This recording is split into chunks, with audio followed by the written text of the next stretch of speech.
Overnight, a military helicopter slammed into an American Airlines commercial jet near Washington, D.C., sending both craft plunging into the Potomac, likely killing everyone on board. Now, how something like this can even happen is not yet known. According to air traffic control audio, American Airlines Flight 5342, with 60 passengers and 4 crew, was cleared to land at Washington National Airport. As it was making its approach, though, it was blindsided by a U.S. Army Black Hawk helicopter with 3 people on board that, according to the military, was on a training mission. You can see the collision and explosion in the distance in this video taken from the Kennedy Center. Rescue crews responded to the scene and attempted to find survivors in the icy waters. So far, they've been unable to. While it is still too early to determine a cause for the crash, there's a lot of evidence that something like this was increasingly likely. The air traffic over National Airport is among the busiest in the country, and rather than alleviating it, officials have continued to add more flights to it. Last year, lawmakers passed legislation reauthorizing the FAA, which included an amendment that added 5 more flights to Washington National Airport. A group of senators responded by saying this was a dangerous provision.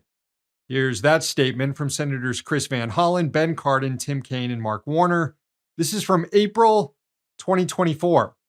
Quote, "We are deeply frustrated that committee leadership with jurisdiction over the FAA Reauthorization Act, none of whom represent the Capital Region, have decided to ignore the flashing red warning light of the recent near collision of 2 aircraft at DCA and jam even more flights onto the busiest runway in America. It should go without saying the safety of the traveling public should be a higher priority than the convenience of a few lawmakers who want direct flights home from their preferred airport." In addition to the increased airplane traffic, residents near the airport have reported seeing an uptick in military helicopter flights along the Potomac. It is pretty standard for the Defense Department to use helicopters to transport high-ranking officials between DC and the Pentagon. There have been reportedly more flights taking place since Trump's inauguration. The crash comes amid an upheaval in the federal government by the incoming Trump administration.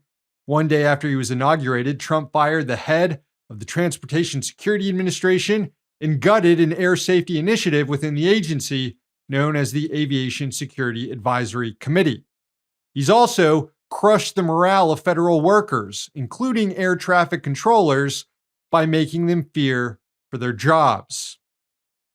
Trump administration will, of course, not take any responsibility for this, even if it's determined that the chaos of his first week in office contributed to the crash. In the hours after the disaster, Trump appeared to blame the pilots and the air traffic controllers. He wrote on his website, Truth Social, quote, "The airplane was on a perfect and routine line of approach to the airport. The helicopter was going straight at the airplane for an extended period of time. It is a clear night. The lights on the plane were blazing. Why didn't the helicopter go up or down or turn? Why didn't the control tower tell the helicopter what to do instead of asking if they saw the plane? This is a bad situation that looks like it should have been prevented. Not good." Meanwhile, the rest of MAGA world is just waiting to see the race of the pilots and whether or not they can just chalk this up to DEI or wokeness, wipe their hands clean, and move on. Hey, thanks for watching. Hit the subscribe button so you don't miss any of our new videos. Also, if you want to see Means Morning News in its complete form, not just the clips we post here, head on over to Means TV and get access to all our new episodes and our entire backlog, plus tons of other great movies and original TV shows.